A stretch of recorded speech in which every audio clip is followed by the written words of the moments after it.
전도서 3장 1절 이하 말씀 보면 천하의 범사가 기한이 있고 모든 목적을 이룰 때가 있다 말씀합니다. 날 때가 있고 여러분 죽을 때가 있습니다. 헐 때가 있고 세울 때가 있고 찾을 때가 있고 잃을 때가 있습니다. 여러분, 그리고 무엇보다도 주님의 은혜의 때가 있고 그리고 주님의 재림하여서 심판하시는 때도 있습니다. 오늘 우리 주안중앙교회 모든 성도님들은 때를 아는 지혜로운 성도들이 되어서 오늘 때를 아는 다 지혜로운 성도님들 되셔서 오늘 하나님의 은혜와 축복을 누리시기를 바랍니다. 오늘 스바냐 말씀은 우리가 시간 관계상 다 읽지 못해서 그렇지, 스바냐 선지자가 활동하는 때는 하나님의 진노의 심판이 예고된 때였습니다. 오늘 말씀 볼까요? 스바냐 1장 2절 3절 보시면 이렇게 기록하고 있습니다. 여호와께서 이르시되 내가 땅 위에서 모든 것을 진멸하리라. 내가 사람과 짐승을 진멸하고 공중의 새와 바다의 고기와 거치게 하는 것과 악인들을 아울러 진멸할 것이라. 내가 사람을 땅 위에서 멸절하리라. 나 여호와의 말이니라. 여러분, 주님이 사용하시는 이 진멸, 이 멸절이란 말은 참으로 두려운 말입니다. 이 땅에 형체 하나 알아볼 수 없을 정도로 없애버리시겠다는 겁니다. 이 단어가 사용되어진 용례가 어디냐? 하나님께서 얼마나 싫어하셨던지 아말렉이나 가나안 족속을 내가 진멸하겠다, 멸절하겠다, 이 단어를 여러분 사용하셨습니다. 그런데 이 진멸, 이 멸절이 지금 누구에게 사용되어지고 있습니까?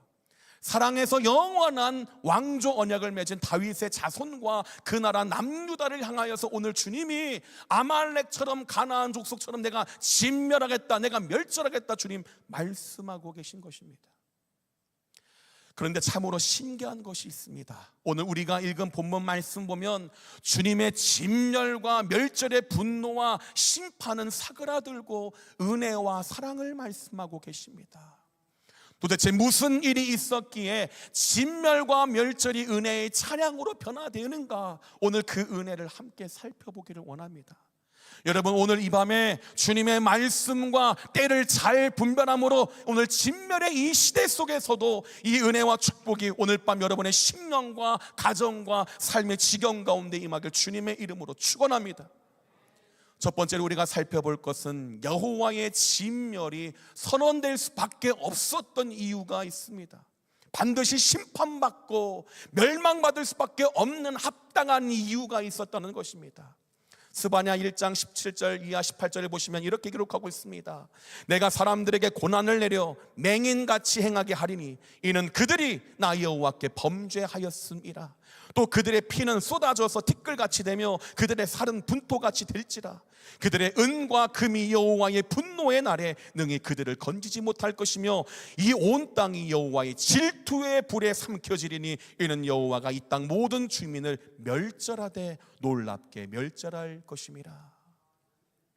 오늘 1장 2, 3절에 진멸하겠다 말씀하시고 4절 이하에 진멸하는 이유의 시대적 상황과 이 진멸이 남유다에 국한되지 않고 크게 두려운 날, 여호와의 날에, 심판의 날에 이방 나라에까지 임하는 것을 우리가 읽어볼 수가 있습니다. 그 이유가 무엇인가? 주님이 멸절하고 진멸하는 이유가 무엇인가? 방금 읽은 구절에 보면 나 여호와께 범죄하였기 때문이요, 그 범죄의 양상이 여호와의 질투의 불을 불러오는 것을 볼 때 마땅히 사랑하고 감사해야 할 대상인 하나님보다 썩어질 다른 것을 더 사랑하고 의지했기 때문인 것을 알 수가 있습니다. 그런데 여러분, 이 말씀을 언제 주셨는가? 여러분이 잘 아시는 것처럼 남유다 16대 왕 요시야 왕 때 이 말씀을 주십니다. 여러분, 요시야 왕은 하나님이 보시기에 다윗과 같이 선한 왕에 속하여서 유명한 종교 개혁을 일으킨 왕입니다. 그런데 왜 이 진멸의 말씀을 주시는가? 여러분, 요시야 왕의 그 시대적 배경과 상황을 알아야 여러분 이것을 알 수가 있습니다. 그런데 이렇게 보면 인문학을 좋아하시는 분들은 역사 이야기가 재미있게 들려도 그렇지 않은 분들은 참 따분하고 재미없는 이야기처럼 들립니다. 그러나 이 시간 집중하시고 들으셔야 됩니다. 여러분, 때는 요시야 왕에서 오늘 3대를 걸쳐 올라가야 됩니다. 여러분 잘 아시는 것처럼 3대를 걸쳐 올라가면 13대 남유다 왕이 히스기야 왕입니다. 히스기야 왕은 열왕기하 18장을 보시면 조상 다윗의 모든 행위와 같이 여호와 보시기에 정직히 행하는 왕이었습니다. 그리고 히스기야가 이스라엘 여호와 하나님을 의지했는데 그의 전후에 유다 여러 왕 중에 여호와 하나님을 의지한 왕이 히스기야 왕처럼 이런 왕이 또 없었다라고 말씀합니다. 그래서 히스기야가 하나님 앞에 어떤 열심을 보입니까? 산당을 제거하고 우상을 찍어버립니다. 심지어 모세가 만든 놋뱀을 향해서 이스라엘 백성들이 분향하니까 그 놋뱀까지도 부셔버립니다. 성전을 정결하게 합니다. 그가 하나님의 은혜 가운데 형통해서 여러분 아수르 대군 사네립의 큰 대군 앞에서도 승리하고 구원받는 은혜, 살아계신 하나님의 능력을 경험합니다. 그런데 그의 말년에 어떤 사건이 일어납니까? 이사야 선지자를 통해서 너의 집을 정리해라, 네가 죽고 살지 못하리라, 청천벽력 같은 소식을 듣습니다. 그래서 히스기야가 어떻게 합니까? 다시 한번 눈물로 하나님만 의지하면서 기도함으로 여러분 무려 15년이나 생명 연장과 함께 다윗을 위해서 내가 예루살렘 성을 보호해 주겠다 기도 응답을 받았습니다. 할렐루야. 그런데 여러분, 우리가 중요하게 생각해 봐야 될 것이 있습니다. 기도 응답도 중요하지만 오늘 기도 응답 이유가 여러분 더 중요합니다. 하나님께서 살려주겠다 해도 되는데 왜 히스기야 왕에게 내가 15년을 더 연장시켜 주겠다, 정확하게 15년 생명 연장의 이 연수를 말해주신 이유가 무엇일까요? 바로 준비하라는 겁니다. 준비. 나만 더 잘 먹고 나만 편히 살라가 아니라 너의 신앙이 여호와 하나님만 의지한 그 믿음이 다음 세대에, 다음 왕에게, 다음 다윗 왕조에게 이어지도록 15년 동안 준비하라는 것입니다. 그런데 히스기야가 이걸 망각하니까 쓸데없이 바벨론에서 온 사자들에게 오늘 자기 재물 자랑하다가 낭패를 경험하게 되는 것입니다. 잘 보십시오. 히스기야의 신앙이 제대로 이루어지지 않으니까 다음 므낫세가 왕이 되는데 여러분 므낫세가 몇 년을 통치합니까? 55년을 통치합니다. 남유다 역사상 가장 긴 통치 기간 가운데 이 므낫세 왕은 최악의 왕이 되어버립니다. 열왕기하 21장 2절에 여호와 보시기에 악을 행하는 왕, 기껏 히스기야가 종교개혁해서 아버지가 산당 제거 다 하고 우상 다 제거했는데 다시 그 아들 므낫세는 우상들을 가득 채운 타락한 왕이 되어져 버립니다. 그런데 여러분 보세요. 개인의 죄가 장기화돼 버리니까, 영향력 있는 왕이 장기간 집권하면서 여러분 악을 행하니까 죄가 흘러서 나라적으로 제도화된 죄가 가득한 타락한 나라로 변질되어 버린다는 것입니다. 그래서 놀라지 마십시오. 성전 안에 우상을 세우고 전술과 신접한 것들을 행동하고 무지한 죄의 피를 많이 심히 흘립니다. 죄가 더 이상 부끄러운 일이 아니라 정상적인 국가 운영 방식이 되어져 버립니다. 그 결과 하나님께서 정신 차리라고 말년에 므낫세 왕을 한 대 치십니다. 그래서 아수르 포로로 끌려가 바벨론까지 가게 됩니다. 자, 하나님 말씀입니다. 여기 같이 읽어볼게요. 역대하 33장 12절로 13절 시작.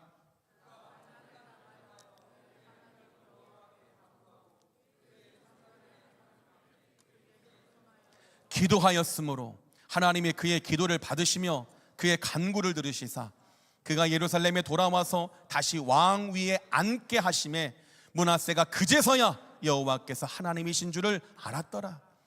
므낫세가 그제서야 여호와께서 하나님인 줄을 알았더라.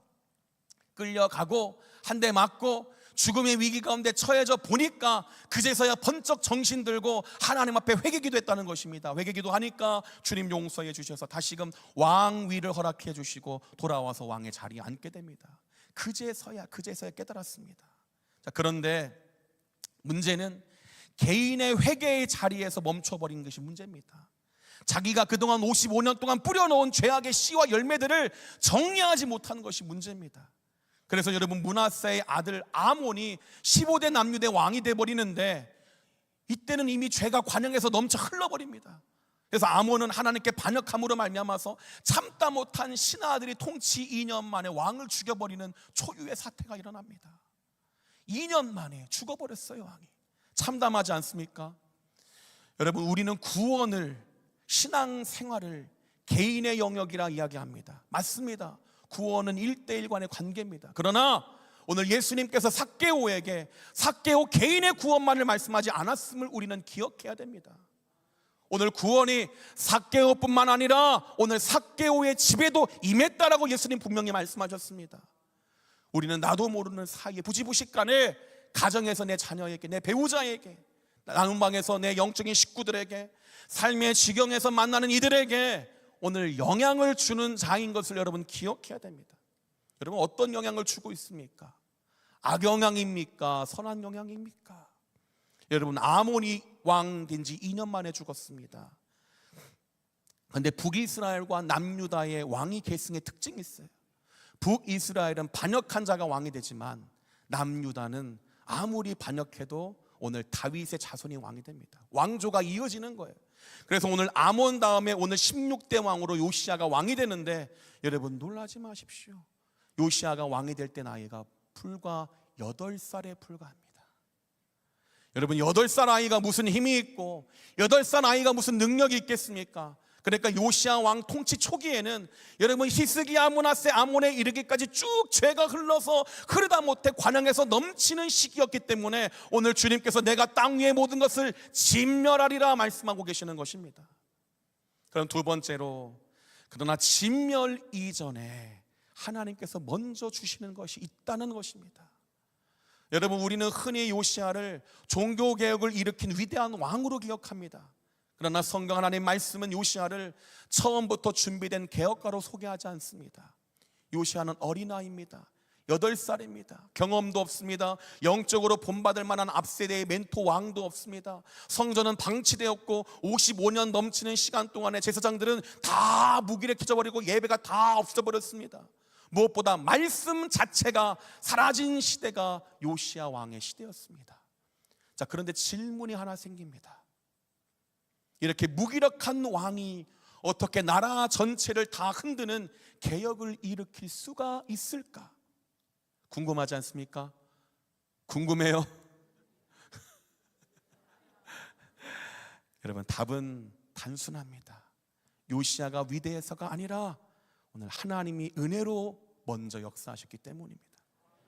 그러므로 진멸의 시대, 진멸 이전에 하나님 먼저 하신 일이 무엇인가 우리는 알아야 됩니다. 진멸 이전에 하나님께서 먼저 주신 것이 있습니다. 첫 번째는 다윗과의 언약을 지키사 등불을 예비하셨습니다. 하나님께서 다윗에게 영원한 왕조를 언약하셨습니다. 약속하셨습니다. 그래서 열왕기상 11장 36절에 내 종 다윗에게 한 등불이 항상 하나님 내 앞에 있게 하겠다 약속합니다. 그래서 열왕기하 8장 19절과 역대하 21장 7절에 여호와께서 그 종 다윗을 위하여 다윗과 맺은 그 언약 때문에 유다가 아무리 죄가 관영하고 넘쳐도 유다 멸하기를 즐겨하지 아니하셨다. 그래서 이는 저와 그 자손에게 항상 등불을 주겠다 허하셨음이더라 기록하고 있습니다. 진멸받아 마땅하지만 주님 분노하시지만 그러나 다윗과의 언약 때문에 오늘 등불을 허락하셨는데 그 등불이 누군가? 오늘 바로 요시야 왕이라는 것입니다. 다시 주님께 돌아올 수 있는 기회를 요시야를 통해서 주시겠다는 겁니다. 두 번째로 진멸 이전에 하나님 먼저 뭘 주셨는가? 바로 말씀을 주셨다는 것입니다. 여러분 이번 주 당회장 목사님 주일 설교 제목 혹시 기억나시는 분 있으십니까? 온전하게 다 기억 못해도 몇 가지 중심 키워드 기억하시는 분 계십니까? 주일에 말씀의 꼴을 잘 먹고 나눔방에서 은혜를 나누셨다면 아마 한두 단어는 기억하실 겁니다. 신앙과 인생을 성공에 이르게 하는 용기와 결단. 너무 길죠? 저는 용기와 결단은 기억했습니다. 제가 이것을 아냐 묻는 이유는 여러분 잘 보십시오. 여러분이 당회장 목사님의 말씀을 듣고 기도하면서 결단하셨을 겁니다. 근데 여러분 결단은, 개혁은 결단에서 시작한다고 여러분 착각해서는 안 됩니다. 성경에서 말하는 순서가 있습니다. 먼저는 하나님이 계시하십니다. 하나님이 말씀을 주십니다. 이대로 살면 진멸이다. 이 길은 생명의 길이 아니다. 하나님과 나만이 아는 죄 이제 회개하자. 은혜와 축복을 가로막는 잘못된 생활 습관을 버리자. 올해 하나님 더 기뻐하시는 일을 하자. 이러한 용기와 결단을 하셨다면 여러분 잘 생각해 보십시오. 이 결단이 그냥 일어나는 것이 아니라 말씀을 들었기 때문에 먼저 하나님의 계시가 주어졌기 때문에, 말씀을 들었기 때문에 반응할 수가 있는 것입니다. 마찬가지입니다. 요시야의 종교개혁이 하루아침에 갑자기 율법책을 발견함으로 드라마틱하게 일어난 것이 아니란 겁니다. 오늘 진멸의 말씀이, 오늘의 말씀이 울려 퍼지고 들려지니까 영혼 가운데 울림이 있고, 이 영혼의 울림이 있는 자들이 선하게 믿음으로 반응하니까 하나님이 은혜의 기회들을 계속 부어주심으로 율법책을 발견하게 되고, 그 율법책에 낭독된 그 말씀을 낭독할 때, 야, 우리가 여호와 하나님 앞에 얼마나 큰 죄를 짓는지를 깨닫게 하시고, 나와 조상들과 나라의 죄를 끌어안고 기도하면서 회개하면서 자연스럽게 종교개혁이 일어난 것입니다. 여러분, 결단 이전에 오늘 주님은 진멸의 말씀을 주셨다는 것입니다. 말씀을 먼저 들어야 사는 것입니다. 또 오늘 주님 무엇을 주셨는가? 소망의 찬양을 주셨습니다. 오늘 좀 본문이 길지만 우리 스바냐 3장 14절로 17절 같이 한번 읽어보겠습니다. 시작.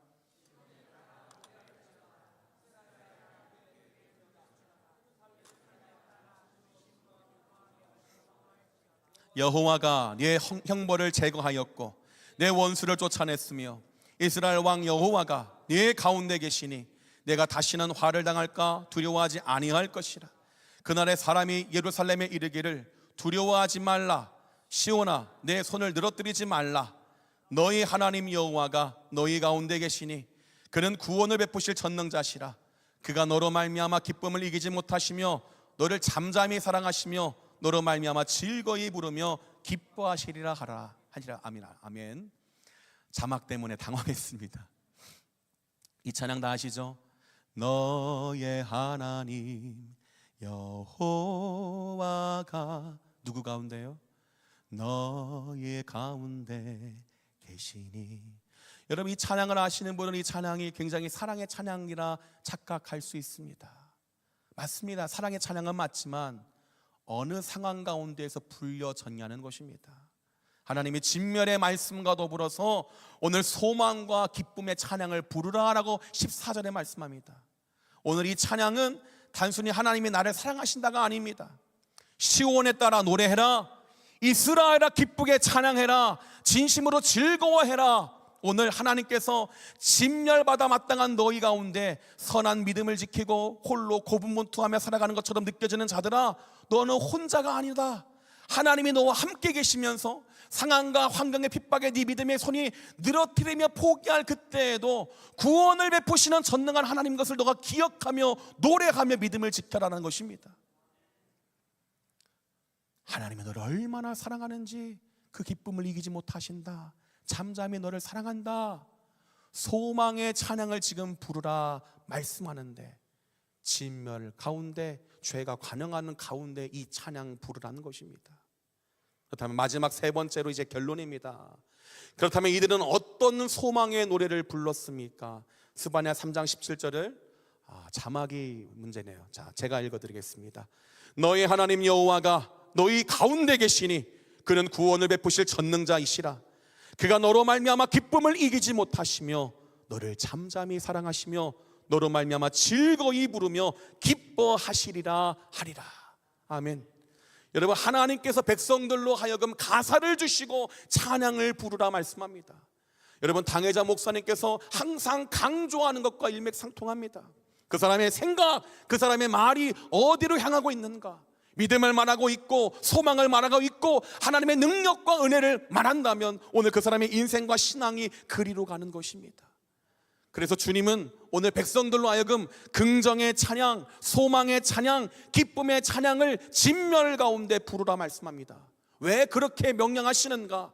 현실과 다른 괴리가 있다 할지라도 주신 말씀의 가사를 믿음으로 붙들 때 그것이 소망이 되고 믿음이 되고 구원의 능력이 되기 때문에 그렇습니다.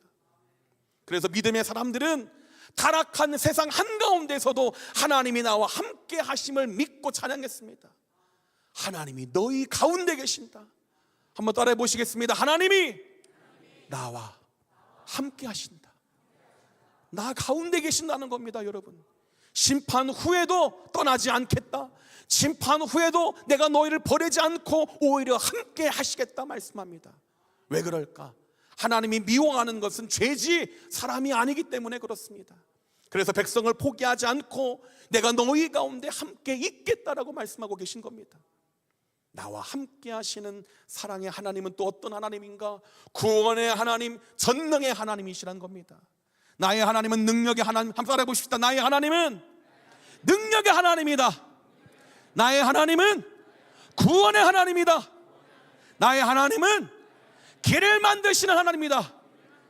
믿으십니까? 제가 목요일 새벽에 간증 아닌 간증을 아주 짧게 말씀드렸습니다. 아침에 잠을 자다 깼는데 무슨 꿈을 꿨냐면, 왜 그런 적 있잖아요. 꿈 내용은 다 기억 안 나는데 꿈 마지막 장면만 기억날 때가 있잖아요. 저만 그런가요? 딱 그 상황에서 깼습니다.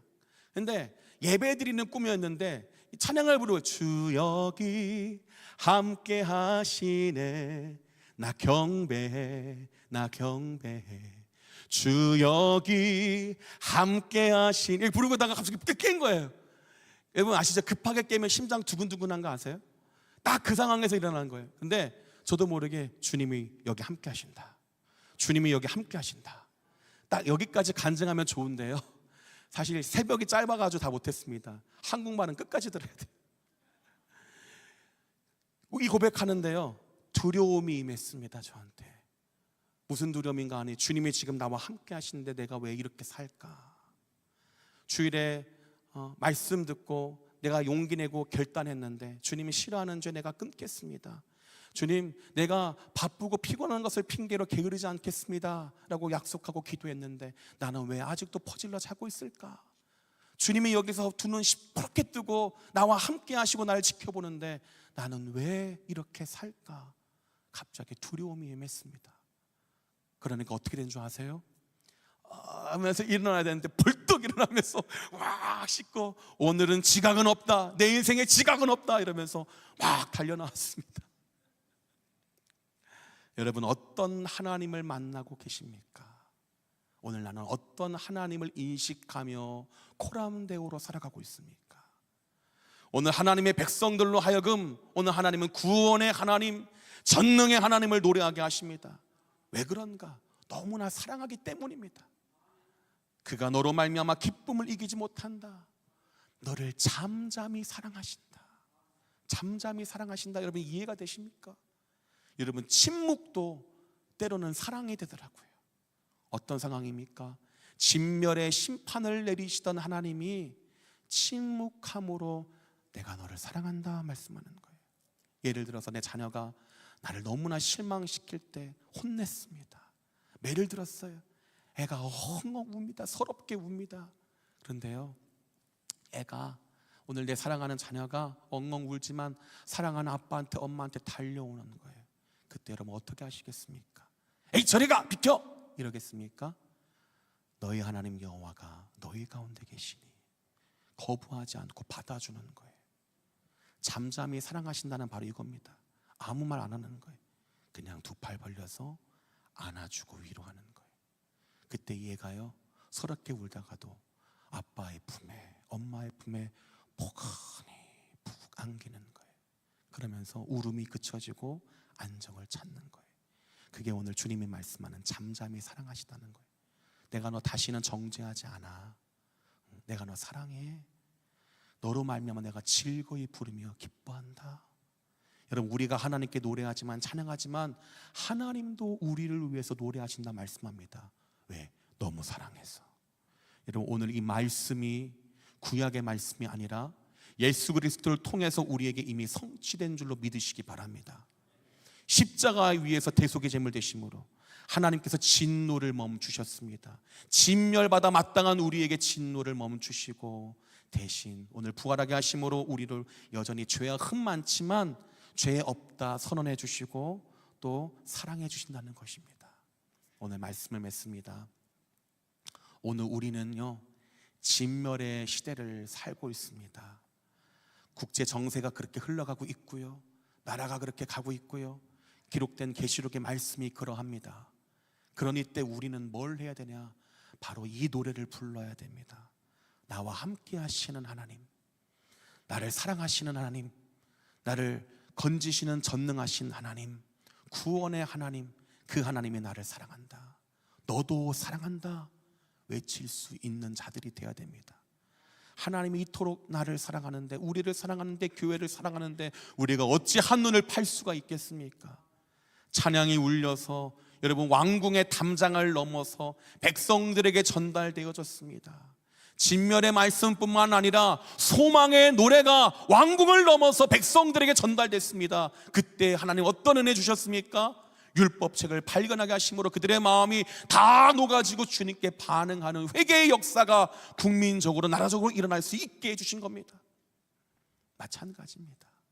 오늘 우리가 아무리 작은 소리라 할지라도 여러분의 영향이 머무는 주님이 허락하신 그 삶의 지경에서 오늘 이 하나님의 말씀을 붙들고 사랑의 노래, 구원의 노래, 오늘 전능하신 하나님을 찬양하며 승리하시는 복된 우리 주안중앙교회 우리 모든 성도님들 되시기를 주님의 이름으로 축원합니다.